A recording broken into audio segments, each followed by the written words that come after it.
데살로니가전서 2장 8절 말씀 다 같이 한 목소리로 받들도록 하겠습니다. 우리가 이같이 너희를 사모하여 하나님의 복음뿐 아니라 우리의 목숨까지도 너희에게 주기를 기뻐함은 너희가 우리의 사랑하는 자 됨이라. 아멘.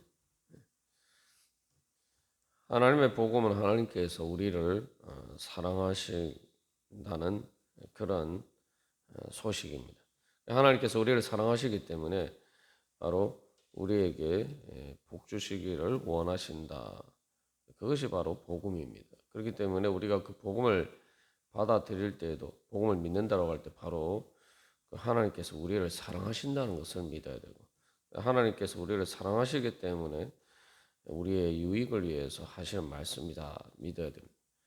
또 그렇기 때문에 우리가 또 복음에 따라 살아갈 때에도 하나님께 내가 하나님의 사랑받는 자다, 그런 믿음 가운데 살아가야 되고, 그러면 내가 사랑받는 자로 어떻게 살아가야 되느냐, 어떻게 주님의 사랑에 합당하게 내가 주님 사랑하면서 살아갈 것이냐.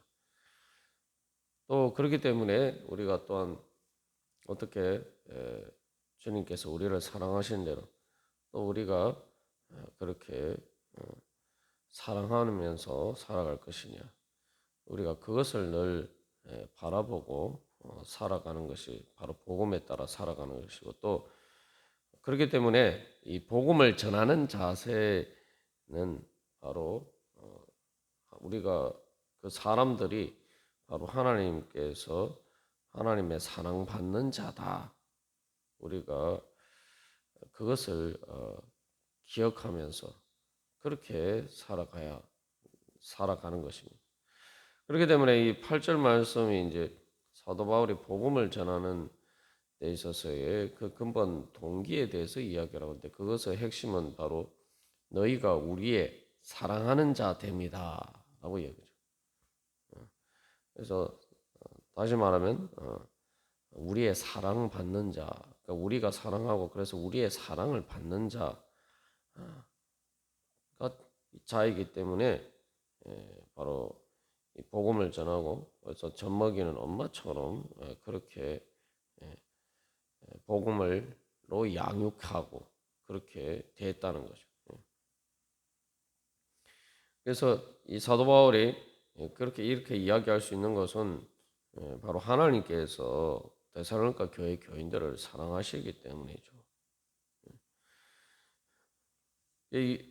사실 뭐 바울이 복음을 전할 때에 데살로니가 교회 교인들이 뭐 아는 사람도 아니고 뭐 전혀 그렇다고 혈연적으로 뭐 관계가 있는 사람도 아니고 뭐 같은 민족도 아니고 말 그대로 완전히 이게 이방인이죠. 그런데 사도 바울은 그들을 향해서 우리의 사랑하는 자가 되기 때문에 사랑하는 자다라고 이야기하고 있습니다. 그것은 바로 하나님께서 사랑하시기 때문에 이런 거죠. 그래서 우리가 늘 사람들을 바라볼 때 여기서 이제 단순히 예수 믿는 사람들뿐만 아니라 예수 믿지 않는 사람들도 하나님께서 우리에게 복음을 전하시기를 원하신다라고 할 때에 모든 사람을 볼 때에 하나님께서 사랑하시며 또 하나님께서 사랑하기를 원하는 자다. 그래서 하나님께서 그 사랑을 베푸시기를 원하신다. 그 하나님의 관점에서 우리가 바라볼 때 그것이 바로 믿음에 따라 사는 삶일 것입니다. 왜냐하면은 하나님께서 우리를 먼저 그렇게 또 봐주셨기 때문에 우리가 그렇게 믿을 수가 있는 거죠. 그래서 로마서 5장에서 우리가 아직 죄인 되었을 때, 하나님과 원수 되었을 때에도 하나님께서 우리를 먼저 사랑하셔서, 그냥 사랑하신 정도 아니라 이 8절 말씀처럼 예수님의 목숨까지도 우리에게 주기를 기뻐하셔서, 그래서 주님께서 우리를 그렇게 사랑하셨다라는 거죠. 뭐 이 사랑을 사실 이제 바울이 자신이 누구보다 잘 알죠. 왜냐하면 자신이 하나님과 원수된 자였고, 말 그대로 예수 믿는 사람들을 핍박하고 박해하는 자였고, 그래서 예수님께서 다메섹 도상에서 나타나셨을 때 네가 왜 나를 핍박하느냐 말씀하신대. 말 그대로 그러니까 예수님과 원수된 자였단 말이죠. 그런데 주님의 사랑을 받는 자로서 부르심을 받았다. 그렇기 때문에 어떻게 보면 이제 사도 바울이 이방인 단순히 자기 유대인을 넘어서 이방인들에게 하나님의 복음을 전한 자가 될 수가 있었던 것도 바로 자기가 그런 사랑을 받아봤기 때문에 바로 그런 또 마음으로 사람들을 대하고 그렇게 복음을 전할 수가 있었을 것입니다. 그래서 우리가 하나님께서 우리를 그렇게 봐주셨기 때문에 또 우리가 뭐 처음부터 다 또 믿음이 온전한 사람도 아니고 또 우리도 뭐 모태신앙이 아닌 이상해야 뭐 예수 믿기 전에 예수 안 믿는 그런 상태에 있었을 때가 있고 그런 관점에서 생각해 보면은 우리가 그런 에도 불구하고 하나님께서 우리를 사랑하셔서 주님께서 불러주셨다. 우리가 늘 그 은혜를 생각하면은 그 은혜를 받은 자로서 나도 그런 은혜를 받았으니 바로 주님께서 또 그렇게 은혜 받은 대로 살기를 원하신다. 우리가 늘 이것을 기억할 필요가 있습니다.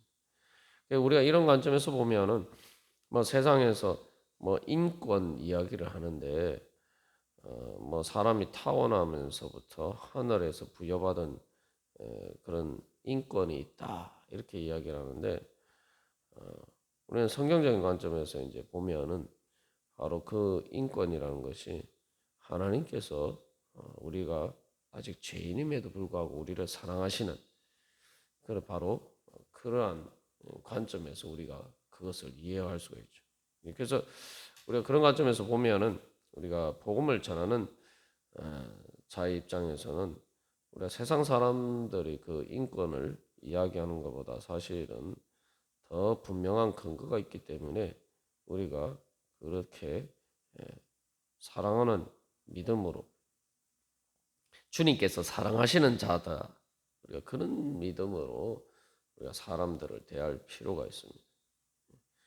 뭐 나는 주님께 사랑받아서 마땅하지만 다른 사람들은 그럴 만한 자격이 안 된다. 우리가 이렇게 생각한다면 그 자체가 사실은 우리가 하나님 앞에서 그런 주님의 은혜를 받을 만한 자격이 안 된다는 사실을 스스로 증거하는 것이겠죠. 하나님의 은혜를 받을 자격이라는 게 우리가 뭐 말 그대로 진짜 무슨 자격이 있고 잘나서 그렇게 하나님께서 우리를 사랑하실 만해서 사랑하는 게 아니기 때문이죠. 말 그대로 내가 하나님의 사랑받을 만한 자가 못 되는데 그러나 그것과 상관없이 주님께서 우리를 은혜로 사랑하시기 때문이다. 우리가 그거 믿는 게 예수님 믿는 거예요. 그래서 오직 은혜로, 오직 믿음으로, 그래서 오직 예수 그리스도 때문에 우리가 하나님의 사랑받는 자가 되었단 말이죠. 그러면은 우리가 다른 사람에 대해서도 당연히 그렇게 생각해야 하는 거죠. 그게 하나님의 은혜를 인정하는 것입니다. 그게 바로 또한 내가 오직 믿음으로 구원받는다. 그것을 믿는 것이죠. 그래서 이 마태복음 18장에서도 예수님이 우리가 하나님께 받은 은혜를 돈으로 1만 달란트 뭐 오늘날 돈으로 뭐 생각하면 쉽게 말하면 거의 20조에 가까운 하여튼 조 단위가 넘는 그런 돈인데 그런 은혜를 받았음에도 불구하고 다른 사람 자기에게 빚진 자 뭐 요즘 돈으로 1,000만 원 뭐 몇천만 원 빚진 사람을 용서하지 못하는 자는 하나님께서 악하다라고 말씀하신 이유가 바로 그것이에요. 그래서 여기서 이제 우리가 기본적으로 복음을 전하고 또 양육한다라고 할 때에 바로 그러한 믿음의 자세로 바라봐요. 그러니까 주님께서 바라보시는 관점에 따라서 바라보는 것. 그게 바로 믿음이죠. 그래서 이 젖먹이는 엄마의 마음이라는 게 이제 그 사랑이라는 것이 바로 그런 것이죠. 사실은 뭐 아이가 귀엽다라고 하지만 사실은 젖먹이는 엄마 입장에서는 특별히 아이가 아직 젖먹을 그런 어린 때는 사실은 정말 많은 헌신이 필요합니다. 이게 뭐 우리가 이제 종종 뉴스에서 그런 뭐 아이 보모나 뭐 이런 어린이집이나 이런 데서 아동 학대 사건이 그 보도가 되는데 사실 그 젖먹이는 아이가 아직 젖먹일 때는 진짜 하나부터 열까지 다 얼마나 완전히 다 참고 헌신적으로 대해줘야 돼.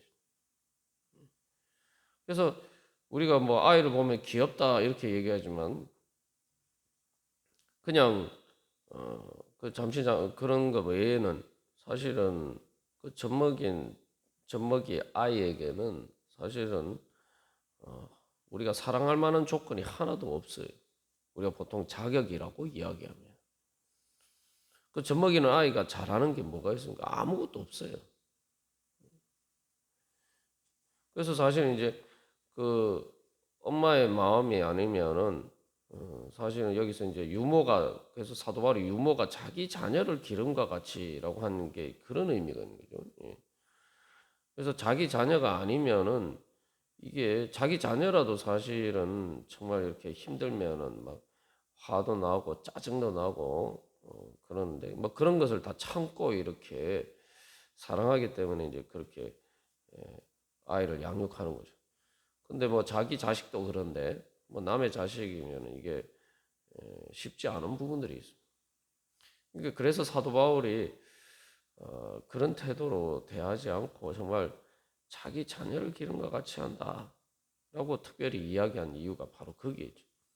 이것은 말 그대로 사랑하는 자가 된 거예요. 그러니까 사랑받을 만해서 사랑하는 자가 아니라 말 그대로 그 존재 자체를 사랑하기 때문에 그 말 그대로 이제 젖먹이는 엄마가 자기 자식을 사랑하는 건 말 그대로 이유가 뭡니까? 이유가 뭐 어디에 있어요? 그냥 자기 자식이기 때문이에요. 그냥 자기 자식이기 때문에 내 자녀이기 때문에 그냥 본능적으로 사랑하는 마음이 생기는 거예요.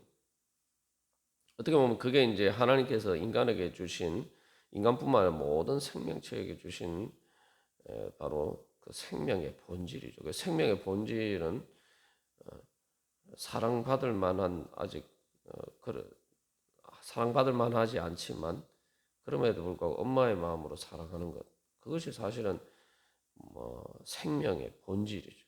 그래서 하나님께서 천지의 창조주로서 모든 것을 창조하신 분은 우리의 모든 생명의 근원 되시는 분이기 때문에 그래서 하나님의 존재를 성경은 하나님은 사랑이시다 이렇게 이야기하는 거예요. 말 그대로 하나님은 그런 엄마와 같은 하나님이 창조주라고 할 때는 바로 우리에게 생명을 주신 분이라고 할 때는 말 그대로 엄마가 자기 자식을 낳은 자기 자식에 대한 마음과 같은 바로 하나님께서 우리에 대한 그런 마음을 가지고 계시다는 거죠. 그래서 어쨌든 이유가 사랑을 왜 사랑하느냐 뭐 사랑을 이유를 사실은 따지기가 어렵죠. 진짜 사랑하면 사랑하는 이유가 뭐냐면 그냥 말 그대로 사랑하기 때문이 사랑의 이유는 그냥 사랑이 사도 바울이 너희가 우리의 사랑하는 자 됩니다라고 할 때 바로 그런 관점에서 이야기를 하는 거죠. 그래서 여기서 우리가 결국은 복음을 전하는 것도 나하고 아무 상관없는 사람들 그 사람들이 복음을 전하고 그 사람들이 예수를 믿게 함으로써 우리가 어제 나눈 것처럼 결국은 형제 자매로 만드는 거 아니에요. 하나님의 자녀로 만들고 내 형제 자매로 삼는 건데 결국 그게 이제 젖먹이는 엄마가 자기 자식을 잉태하고 해산하는 것과 비슷한 과정이죠. 그래서 여기서 다시 한번 우리가 그 하나님께서 예수님에게 하신 말씀을 기억할 필요가 있습니다.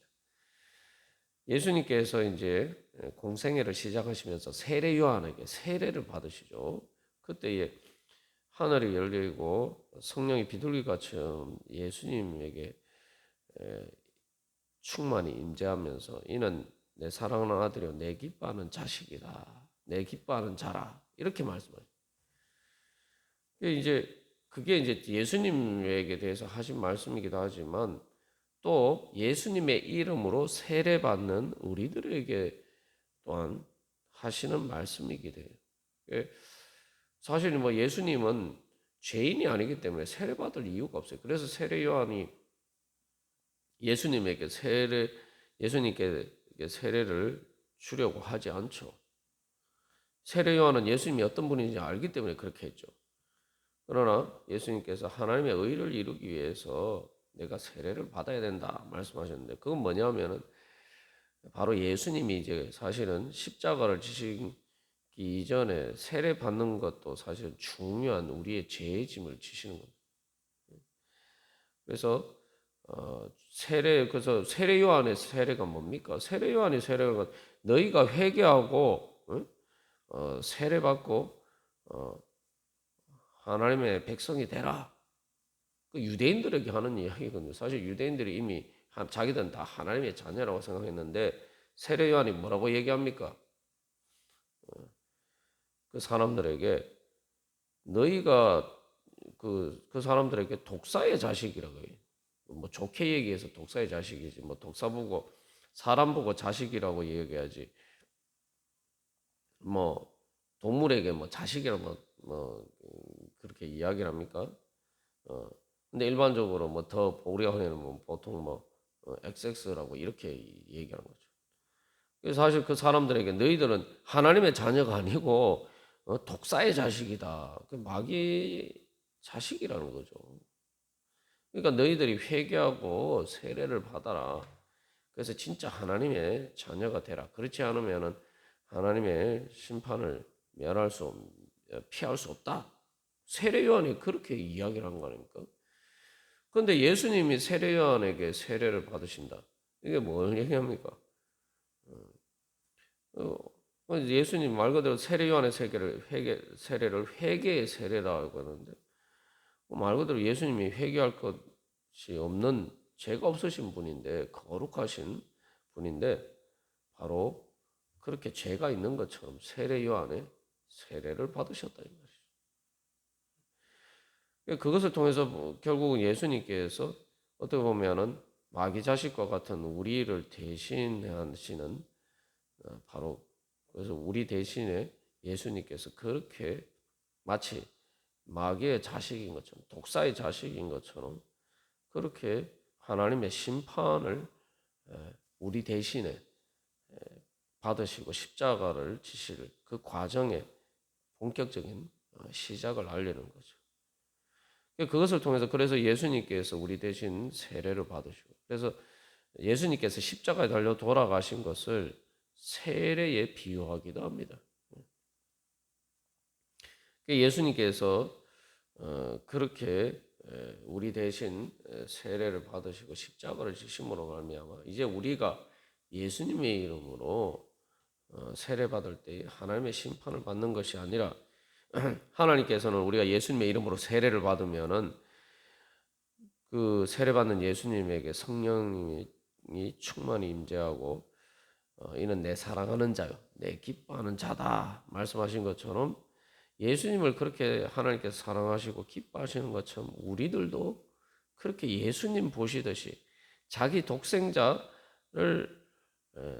예수 그리스도를 보시고 그렇게 대하시듯이 하나님께서 우리를 그렇게 사랑하시고 기뻐하신다는 것이죠. 이게 이제 이는 내 사랑하는 자, 내 기뻐하는 자다. 이 말씀은 사실 이제 구약에서 이스라엘 백성들에게 하신 말씀이고, 뭐 예레미야 31장 20절에서도 에브라임은 나의 사랑하는 아들, 기뻐하는 자식이 아니냐. 이게 내가 그래서 반드시 그를 불쌍히 여기리라. 이렇게 하나님께서 말씀하시는데, 사실은 뭐 그때 에브라임도 사실은 범죄한 그냥 이스라엘 백성도 아니고 범죄한 이스라엘 백성을 이야기합니다. 그래서 우리가 그런 자리에 있을 때에도 주님께서 우리를 그렇게 사랑하셨다. 그래서 사도 바울이 너희가 우리의 사랑하는 자 됨이다라고 할 때 바로 그 우리에는 바로 하나님께서 성삼일체 하나님께서 우리를 사랑하시는 그 사랑을 받은 우리죠. 우리 여기서 우리의 사랑하는 사도 바울과 그 일행 복음을 선교를 하는 그 일행들이 다 그 우리는 하나님의 그런 사랑을 받은 우리고 바로 그렇기 때문에 그 우리에는 이제 하나님의 성삼일체 하나님의 그 우리에 포함되는 우리란 말이죠. 그런 관점에서 이제 너희도 우리의 사랑하는 자가 된다. 그래서 결국 복음을 전하고 예수 믿고 세례받게 한다는 것은 당신의 결국 사람들에게 복음을 전한다는 것은 당신은 하나님의 사랑을 받는 자, 하나님께서 기뻐하시는 자입니다. 그 하나님의 은혜로 가운데로 은혜로 그 사랑으로 회개하고 돌아오세요. 탕자가 마치 아버지에게 돌아오는 것처럼 그렇게 이야기하는 거죠. 여기서도 우리가 탕자를 예수 믿지 않는 사람들이 주님 앞에 돌아오는 것을 탕자에 많이 비유하기도 하는데 그렇다면은 그 의미 자체가 뭡니까? 결국은 그 탕자는 자기 아버지의 사랑하는 자식이죠. 그래서 탕자가 돌아왔을 때 그 아버지가 그렇게 기뻐요. 우리가 그게 바로 예수님께서 이제 보여주시는 그런 은혜죠. 그렇다면은 결국은 우리가 하나님이 천지의 창조주라고 할 때 모든 사람을 다 하나님께서 창조하셨고 그렇기 때문에 하나님의 사랑받는 자. 그래서 탕자라고 생각할 때에도 바로 탕자와 같은 사람들도 바로 하나님의 사랑하는 자녀다. 우리가 그런 믿음으로 바라보면은 우리가 그렇게 또 우리가 그런 믿음으로 바라볼 때 참으로 우리를 그렇게 사랑하시는 하나님의 은혜를 더욱더 생생하게 현실적으로 사실은 체험하고 또 그 은혜를 가운데 충만할 줄로 믿습니다. 그것을 통해서 사실 우리를 사랑하시는 하나님의 사랑 안에 거할 수 있는 가장 중요한 복음의 비결이죠. 그렇게 하면은 당연히 뭐 우리가 그렇게 또 그런 마음으로 살아가면 우리 마음이 평안하고 그죠? 우리 마음이 하나님께서 주시는 그 사랑의 은혜 가운데 그렇게 살아갈 수가 있을 것입니다. 오늘도 다시 한번 우리가 먼저 그래서 주님께서 우리를 어떻게 사랑하시는가? 나는 주님의 사랑 받는 자다, 사람이다. 우리가 그것을 기억하면서 또 그렇기 때문에 사람들도 너희도 우리의 사랑하는 사람이다. 우리가 그런 믿음으로 오늘 또 주님의 사랑 안에서 살아가기를 간절히 소망합니다. 다 같이 기도드리시겠습니다.